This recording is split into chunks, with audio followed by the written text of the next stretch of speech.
नमस्कार दोस्तों, एजुकेशन 24 में आपका स्वागत है। आज का वीडियो आप सभी के लिए बहुत ही खास होने वाला है, क्योंकि आज की इस वीडियो में आपको बीए सेकेंड ईयर के थर्ड सेमेस्टर में आपका जो सब्जेक्ट है हिस्ट्री यानी कि इतिहास, उसके अंदर कौन कौन से क्वेश्चन आने वाले हैं। इस वीडियो के अंदर मैं आपको आने वाले क्वेश्चन के बारे में बताऊंगा जो आपसे एग्जाम के अंदर पूछे जाएंगे।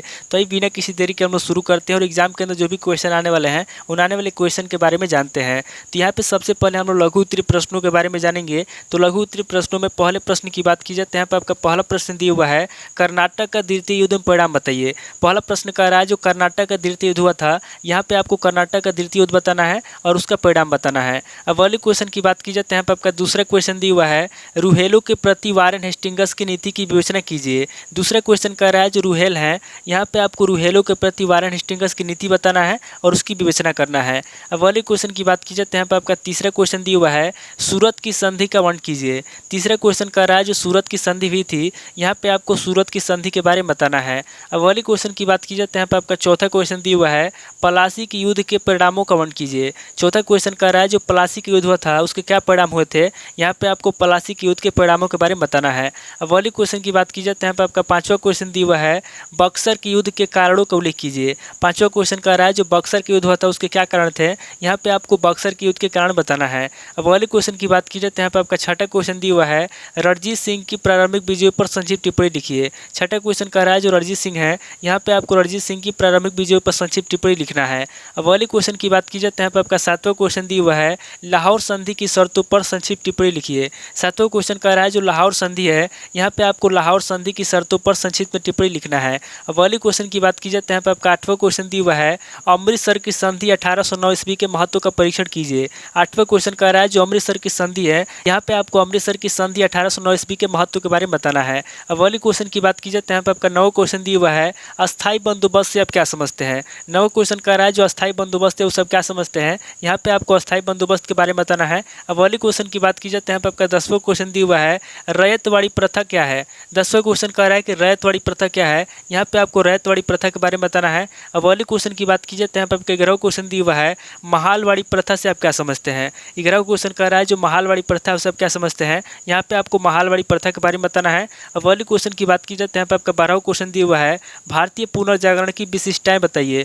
12वां क्वेश्चन कह रहा है जो भारतीय पुनर्जागरण उसकी क्या विशेषता है, यहाँ पे आपको भारतीय पुनर्जागरण की विशेषता बताना है। अब वाले क्वेश्चन की बात की जाए तो यहाँ पे आपका 13वां क्वेश्चन दिया हुआ है, आधुनिक भारत के निर्माण में स्वामी विवेकानंद के योगदान का मूल्यांकन कीजिए। 13वां क्वेश्चन कह रहा है जो आधुनिक भारत है, यहाँ पे आपको आधुनिक भारत के निर्माण में स्वामी विवेकानंद के योगदान के बारे में बताना है। अब वाले क्वेश्चन की बात की जाए तो यहाँ पे आपका 14वां क्वेश्चन दिया हुआ है, लॉर्ड कैनिंग के पुलिस व्यवस्था में सुधारों की विवेचना कीजिए। 14वां क्वेश्चन कह रहा है जो लॉर्ड कैनिंग है, यहाँ पे आपको लॉर्ड कैनिंग के पुलिस व्यवस्था में सुधारों के बारे में बताना है। अब वाले क्वेश्चन की बात की जाए तो यहाँ पे आपका 15वां क्वेश्चन दिया हुआ है, लॉर्ड कैनिंग के प्रशासनिक सुधार एवं कार्यों का मूल्यांकन कीजिए। 15वां क्वेश्चन कह रहा है जो लॉर्ड कैनिंग है, यहाँ पे आपको लॉर्ड कैनिंग के प्रशासनिक सुधार बताना है और उसके कार्यों का मूल्यांकन करना है। अब वाले क्वेश्चन की बात की जाए तो यहाँ पे आपका 16वां क्वेश्चन दिया हुआ है, लॉर्ड कर्जन के आंतरिक शासन की विवेचना कीजिए। 16वां क्वेश्चन कह रहा है जो लॉर्ड कर्जन है, यहाँ पे आपको लॉर्ड कर्जन के आंतरिक शासन की विवेचना करना है। अब वाले क्वेश्चन की बात की जाए तो यहाँ पे आपका 17वां क्वेश्चन दिया हुआ है, रेलवे के विकास के प्रभाव का उल्लेख कीजिए। 17वां क्वेश्चन कह रहा है जो रेलवे है, यहाँ पे आपको रेलवे के विकास के प्रभाव का उल्लेख करना है। अब वाली क्वेश्चन की बात की जाए तो यहाँ पे आपका 18वां क्वेश्चन दिया हुआ है, सैडलर कमेटी के रिपोर्ट पर टिप्पणी लिखिए। 18वां क्वेश्चन कह रहा है जो सैडलर कमेटी है, यहाँ पे आपको सैडलर कमेटी के रिपोर्ट के बारे में बताना है। अब वाली क्वेश्चन की बात की जाए तो यहाँ पे आपका 19वां क्वेश्चन दिया हुआ है, मार्ले मिंटो सुधार का वर्णन कीजिए। 19वां क्वेश्चन कह रहा है जो मार्ले मिंटो सुधार है, यहाँ पे आपको मार्ले मिंटो सुधार के बारे में बताना है। अब वाली क्वेश्चन की बात की जाए तो यहाँ पे आपका 20वां क्वेश्चन दिया हुआ है, मुस्लिम लीग की स्थापना किसने की, इसके उद्देश्य क्या थे।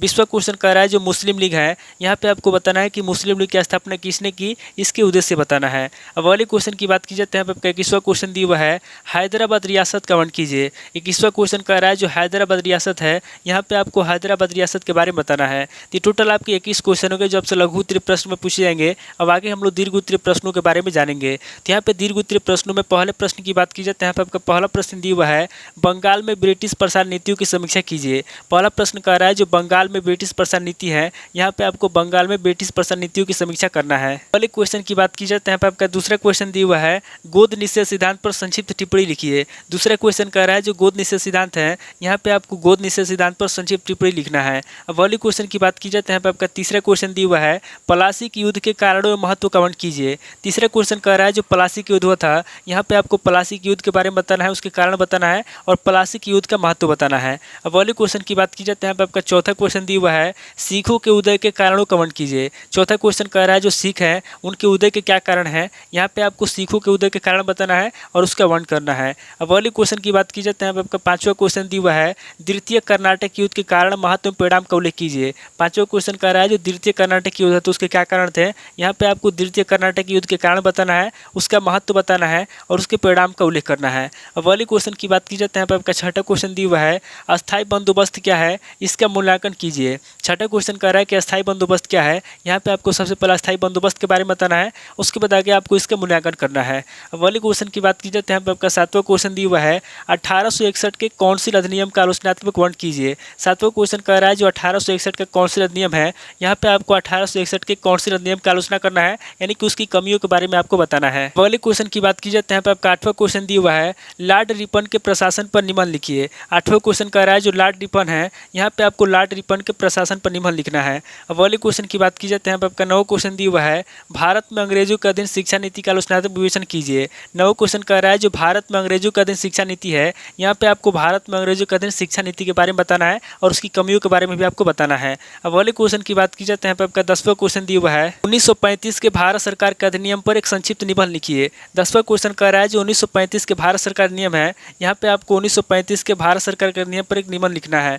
अब अगले क्वेश्चन की बात की जाए तो यहाँ पे आपका 12वां क्वेश्चन दिया हुआ है, भारतीय राष्ट्रीय आंदोलन में मुस्लिम सांप्रदायिकता के उदय तथा विकास की विवेचना कीजिए। 11वां क्वेश्चन कह रहा है जो भारतीय राष्ट्रीय आंदोलन है, यहाँ पे आपको भारतीय राष्ट्रीय आंदोलन में मुस्लिम सांप्रदायिकता के बारे में बताना है, उसके उदय के बारे में बताना है और उसके विकास की विवेचना करना है। अब अगले क्वेश्चन की बात की जाती है आपका 12वां क्वेश्चन दिया हुआ है, स्वतंत्रता के बाद देशी रियासतों के विलय के कारणों एवं परिणामों का वर्णन कीजिए। 12वां क्वेश्चन कह रहा है जो देशी रियासतों का विलय है, यहाँ पे आपको स्वतंत्रता के बाद देशी रियासतों के विलय के बारे में बताना है, उसके कारण बताना है और उसके परिणामों का वर्णन करना है। तो टोटल आपके 12 क्वेश्चन हो गए। जब से दीर्घ उत्तरीय प्रश्न में पूछे जाएंगे तो इस वीडियो के अंदर मैंने आपको लघु उत्तरीय प्रश्न और दीर्घ उत्तरीय प्रश्न दोनों तरह के प्रश्नों के बारे में बता दिया। सो आप इन दोनों तरह के प्रश्नों को नोट कर लीजिए और कमेंट करके बताइए कि आपको इसका आंसर कब तक चाहिए। तो दोस्तों आज इस वीडियो को मैं पे स्किप करता हूँ, मिलता है आपसे नेक्स्ट वीडियो में। अगर आपको वीडियो अच्छा लगा तो वीडियो को लाइक कीजिए, शेयर कीजिए और कमेंट करके बताइए कि आपको नेक्स्ट क्वेश्चन आंसर किस सब्जेक्ट के ऊपर चाहिए, नेक्स्ट क्वेश्चन पेपर आपको किस सब्जेक्ट के ऊपर चाहिए।